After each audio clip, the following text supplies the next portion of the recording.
Hey guys, what's up? So it seems like the Apple event season just ended, but guess what? It just started again.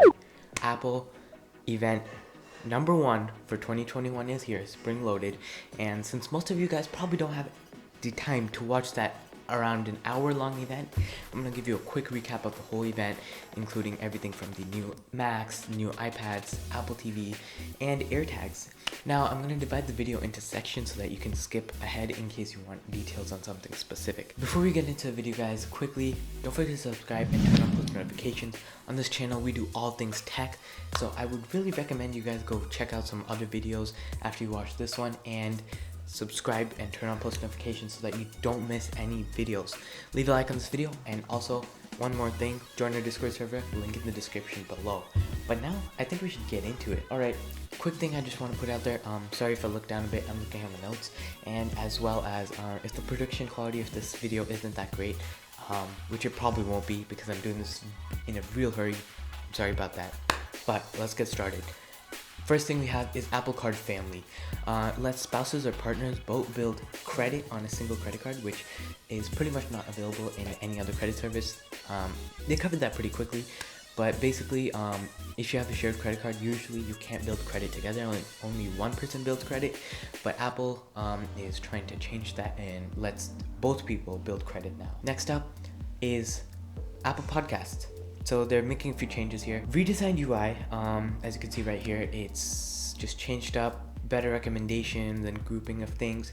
And then they introduced Apple Podcast subscription. Apple just loves, like, you know, taxing you on stuff. So it's basically to support creators that you listen to. It's also to listen to podcasts ad-free. So we'll see how that plays out. And now a very quick and out of the blue thing that I don't even know why they did. They introduced a new iPhone color. The color is purple, as you can see right here.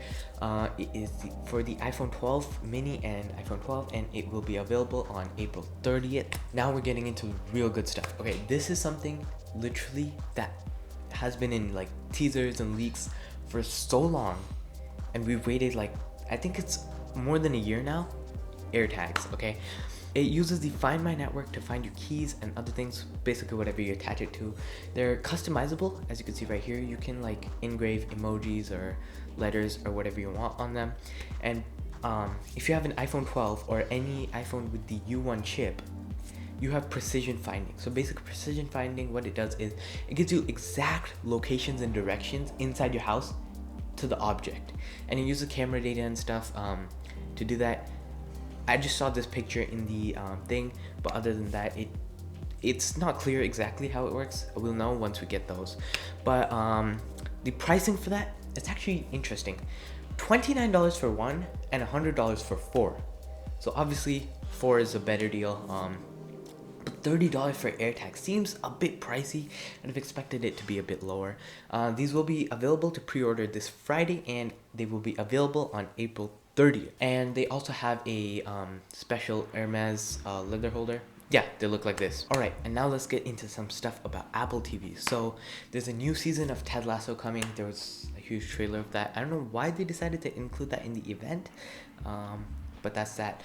We also have Apple TV 4K updates. So now they put the A12 Bionic chip inside the Apple TV, and basically that enables it to play HDR at a high frame rate. And you can also AirPlay HDR at a high frame rate from your iPhone 12 Pro if you record in HDR. There's also a new color balance feature which seemed very interesting. Here's a picture of how it works. Basically, it uses the iPhone camera to tailor settings based on your TV. So it'll take the industry standard color thing. It'll look at what your TV is displaying. So you don't have to change any TV settings. Apple TV will automatically change its output to look how it should, and without having you to change any TV settings, which is pretty cool. There's also a new remote, and the remote features the power button that you can use for your whole TV and everything. A full aluminum body, and the remote looks like this. It's got a few other features and stuff. Don't need to really cover that here, but what's important is the price. Obviously you guys want to know the price, don't you? The price is $179 for the 32GB version and $200 for the 64GB version. And you can order these on April 30th, and they will be available in May. And now let's get into the big chunk of what happened at the event. It's a new iMac. So the new iMac has the same M1 chip as the MacBook Pro, MacBook Air, and Mac Mini, which is surprising. I would have expected them to develop on it, but they brought the M1 chip to the iMac. It comes in 7 different colors, as you can see right here. It has a square design like the iPads, and it's pretty thin from the side, rectangular square shape. The computer is now moved to the bottom, and pretty much the rest of it is just screen. And here's where I'm going to share a quick idea. You can see the picture right here, the computer is at the bottom, and now I'll show you a picture of the front. We still have that huge bezel area, or where the Apple logo used to go, we still have that.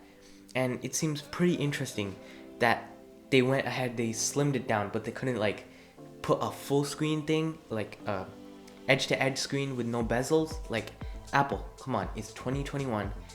People don't like that huge bar. We've had that for years, we don't need it anymore. And I'm pretty sure people would rather have a all-screen display than a thin iMac. Anyways, the M1 whole unit is pretty much at the bottom and everything else is screen.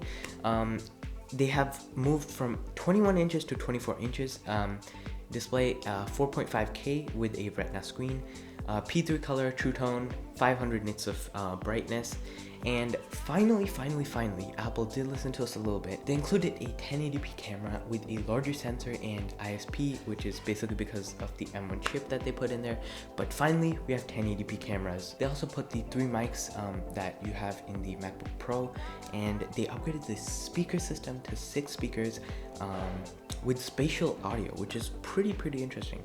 I think that would actually sound pretty nice. And they also are starting this new thing called Universal Clipboard, where you could copy something on your phone and then you could basically like paste it on your iMac, which is pretty cool. I'm not sure how efficiently that'll work, but that's there. We have 4 USB-C ports on the back, with 2 of them being Thunderbolt, and a magnetic power cable that's braided, which is really nice. I would expect that to be done before because it's iMac, but anyways, they did it now, which is amazing. And another thing, power brick, is they added Ethernet over there so that your desk stays cleaner. Very nice. I think that was a good part on Apple. Helps cable managing and making your desk just look cleaner. And they are now changing up the keyboards that you can get. There's the normal keyboard, which looks like this. It's a little bit changed in design.